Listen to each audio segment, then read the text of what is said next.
চোর, বিজেপির সবাই চোর, বিজেপি চোর, আর নেই দরকার বিজেপির সরকার, আর নেই দরকার কেন্দ্রের সরকার, আর নেই দরকার কেন্দ্রে বিজেপির সরকার।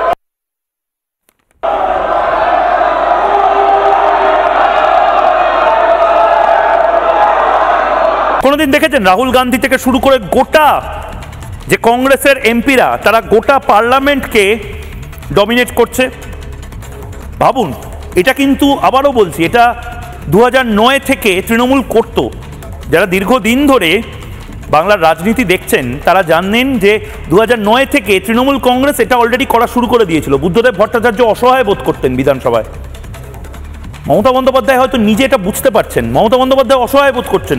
কোনোদিন দেখেছেন ভারতের ইন্ডিয়ান টিমের ক্যাপ্টেন তিনি নিজে এসে উইকেট সামলানো থেকে শুরু করে বিভিন্ন জায়গায় বাকবিতণ্ডা হচ্ছে, নিজে সরিয়ে দিচ্ছেন, আম্পায়ারকে গিয়ে কথা বলছেন, নিজে ক্রিকেটের ব্যাট নিয়ে চলে যাচ্ছেন? না, মমতা বন্দ্যোপাধ্যায় বুঝতে পারছেন মমতা বন্দ্যোপাধ্যায় যদি এগিয়ে না আসে, মমতা বন্দ্যোপাধ্যায় যদি হাল না ধরে, মমতা বন্দ্যোপাধ্যায় যদি ফ্লোর ম্যানেজ না করে, তৃণমূল দলটা হেরে যাওয়ার পরে আধ ঘন্টার মধ্যে হয়তো ছত্রভঙ্গ হয়ে যাবে বা বিধায়কেরা বিভিন্ন জায়গায় চলে যাবে।